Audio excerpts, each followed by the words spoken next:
धम्मपद गाथा क्रमांक 392। आज दिनांक 10 फरवरी 2021। ये धम्मपद के गाथा की देशना तथागत भगवान बुद्ध ने श्रावस्ती के जेतवन विहार में बहुत बड़े भिक्षु संघ के साथ साधना हेतु रहते समय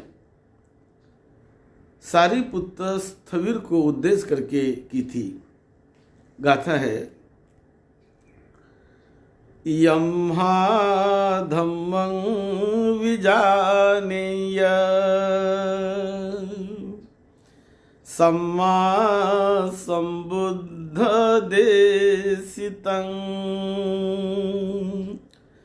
सक्कचं तं निसामेय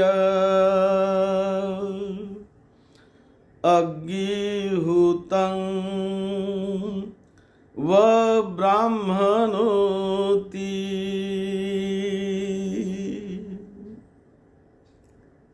ये धम्मपद के गाथा की देशना अरहत सारिपुत्र को उद्देश्य करके उनके विषय में तथागत भगवान बुद्ध ने जेतवन विहार में रहते समय भिक्षु संघों को ये गाथा कही है। एक बार जब सारिपुत्र श्रावस्ती में रहते थे विहार में, तो विहार में रहते समय कुछ भिक्षुओं ने उन्हें देख लिया। वो सारिपुत्र किसी भी विहार में जब रहते थे और शाम को जब सोने का समय आता है, तो हर दिन वो शाम को सोते समय वो किसी दूसरे लोगों को पूछते कि अस्सजी भिक्षु अस्वजित भिक्षु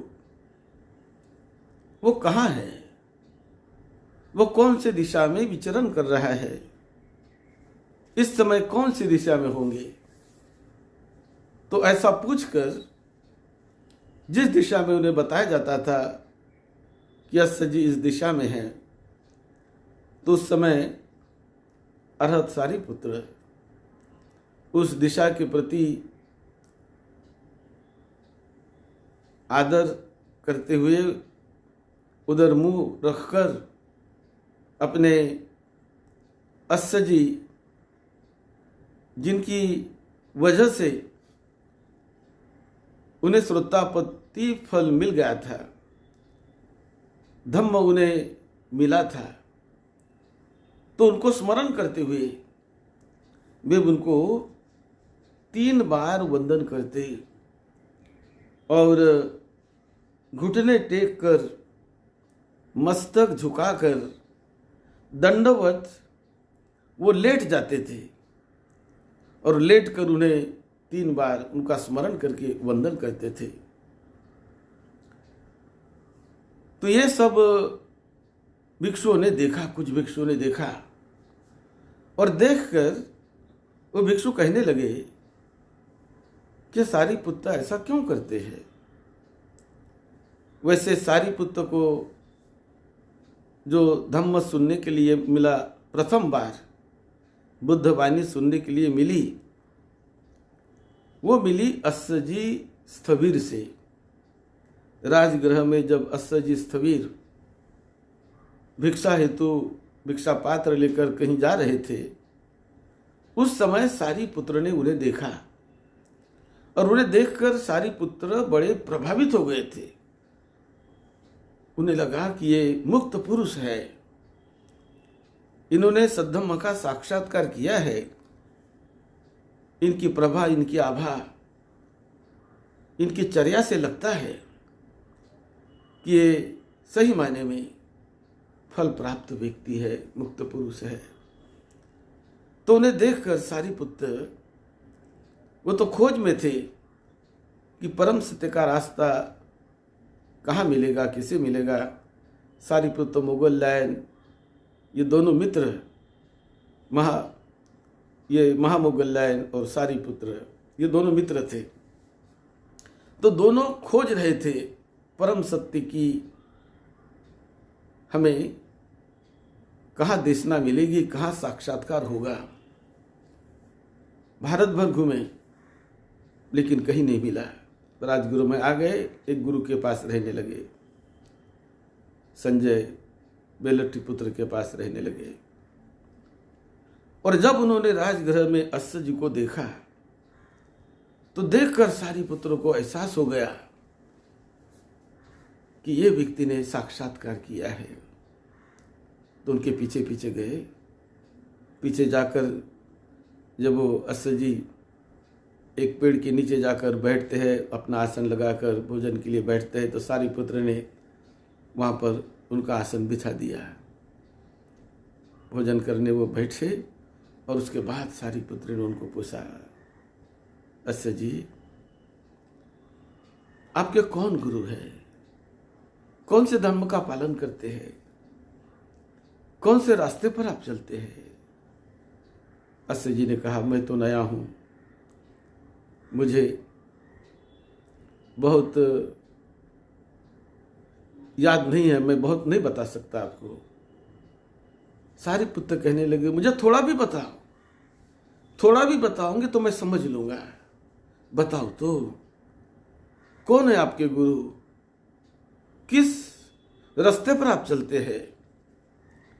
तब उन्होंने बताया, यं धम्मा हेतु पभवा तेसंग हेतु तथागतो आहं तेसंग च यो निरोधो एवं वादी महासमनो। बस इतनी गाथा पाली में अश्व जी ने उनको बता दी। और ये गाथा सुनते बराबर अरथ सारीपुत्र के रोमांच खड़े हुए। अरथ सारीपुत्र को गाथा सुनकर उसका अर्थ समझ में आने लगा। और बुद्ध ने, उन्होंने कहा कि मेरे गुरु बुद्ध है, तथागत है, उन्होंने मुझे ये सिखाया है। और तथागत ये सिखाते हैं कि जो भी कुछ अवस्थाएं निर्माण होती है जीवन में, जो कुछ भी होता है, जो कुछ भी हम देखते हैं, जो कुछ भी है, वो बिना कारण नहीं है। हर चीज किसी न किसी कारण से निर्माण होती है। वो तथागत उन सारे कारणों को जानते हैं।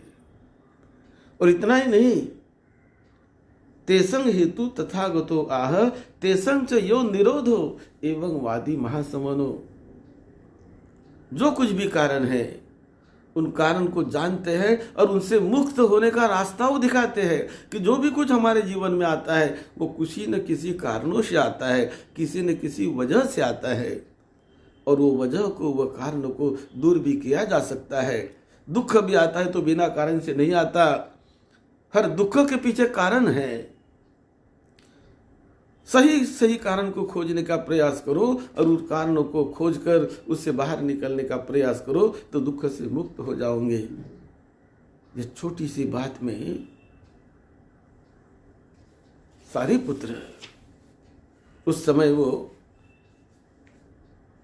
एक प्रवज्जित थे, अन्य संप्रदाय में भिक्षु नहीं थे, तो इतने प्रभावित हो गए। यह बात सुनकर सारीपुत्र ने अर्थ को जान लिया और सारीपुत्र श्रोतापन्न अवस्था को पा गए जानकर ही।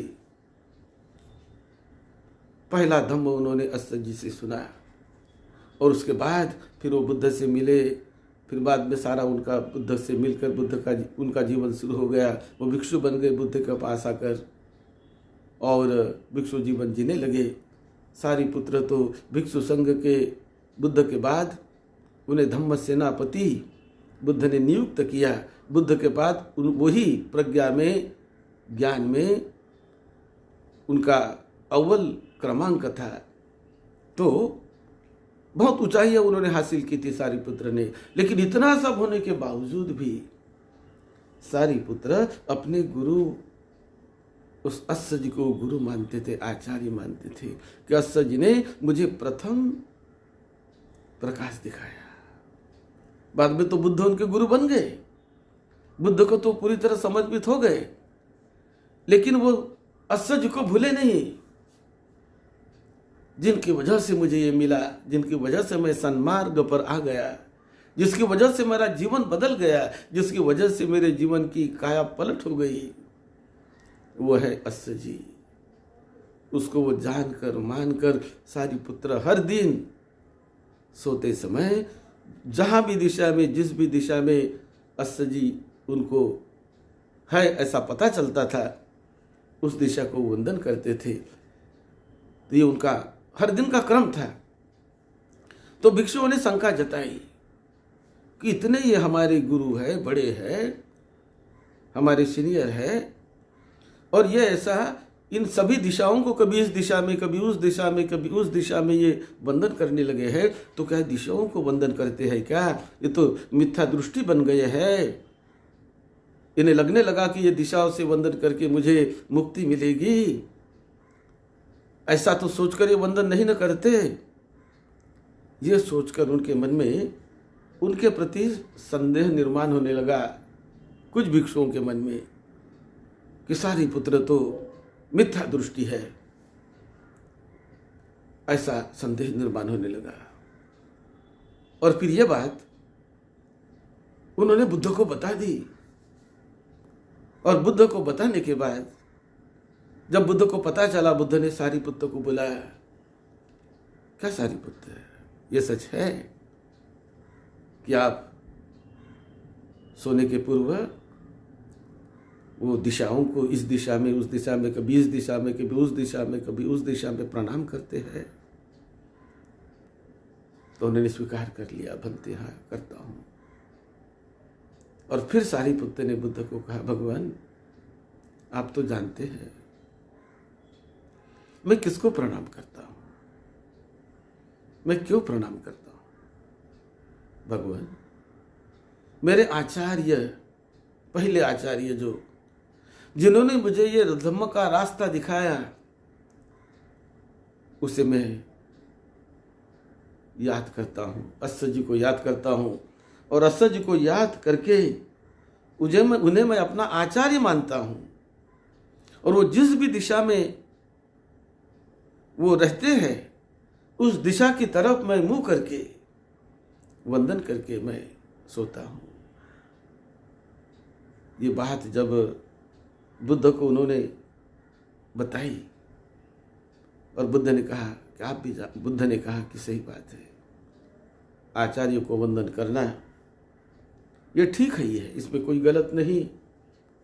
जिन्होंने हम पर उपकार किया, जिन्होंने हमें प्रकाश दिखाया, उनको याद करना, उनका स्मरण करना, ये अच्छी बात है, स्मरण करना चाहिए। उनके प्रति कृतज्ञता रखनी चाहिए। हम कितने भी बड़े हो जाए, लेकिन जिन्होंने हमें रास्ता दिखाया वो बड़ा होता है। गुरु का स्थल, गुरु का स्थान ये बड़ा होता है। कभी गुरु का अपमान नहीं करना चाहिए, कभी गुरु का अनादर नहीं करना चाहिए। जिन्होंने रास्ता दिखाया, जिनकी वजह से लाभ हुआ, रास्ता मिला, उस गुरु का हमेशा सम्मान करना चाहिए, सम्मान करना चाहिए। ये बात तथागत बुद्ध ने कही, और बुद्ध ने कहा कि जैसे कोई ब्राह्मण, अग्निहोत्री ब्राह्मण अग्नि को जब जलाता है, अपने आचार्य से उसने सीखता है, और अग्निहोत्री ब्राह्मण वो अपने आचार्य का सम्मान करके, स्मरण करके वो अग्नि को जलाकर उसकी वंदना करता है, पूजा करता है, अपने आचार्य को मानता है। ये अच्छी बात है कि जिस आचार्य ने कोई रास्ता हमें दिखाया हो, उसको हमें मानना चाहिए। उस आचार्य को आचार्य मानकर उनका सदा हमेशा गौरव करना चाहिए, सम्मान करना चाहिए। ये अच्छी बात है, क्योंकि गुरु का दर्जा मनुष्य जीवन में बहुत बड़ा होता है। माता पिता तो जन्म देते हैं, फिजिकल बॉडी माता पिता से मिलती है, लेकिन ज्ञान हमें जो मिलता है वो गुरु के द्वारा मिलता है। सद्धम्म हमें जो मिलता है गुरु के द्वारा मिलता है। और इसीलिए जिस गुरु ने, जिस आचार्य ने करुणा करके, अनुकंपा करके हमें सद्धम्म सिखाया, उनका स्मरण हमें करते रहना चाहिए, करना चाहिए। यही बात तथागत भगवान बुद्ध ने भिक्षु संघ को ये गाथा कह के कही, और इस अवसर पर यह गाथा की देशना तथागत बुद्ध ने की थी। यम हा धम्मं विजानीय सम्मा संबुद्ध देशितं सक्कं चंतं निवा निसामेय अज्ञं हुतं व ब्राह्मणो, कि सम्मा संबुद्ध की देशना, जो धम्म सद्धम्म की देशना जिन्होंने हमें दी, उनका सम्मान करके, उनको जानकर समझकर याद करके हमेशा हमने उनका सम्मान करना चाहिए। अपने आचार्य का हमेशा सम्मान करना चाहिए। आचार्य को बहुत बड़ा सम्मान दिया जाता है। भारत की भी ये परंपरा है कि आचार्य देवो भव, ऐसा भी कभी भारतीय परंपरा में कहा जाता है।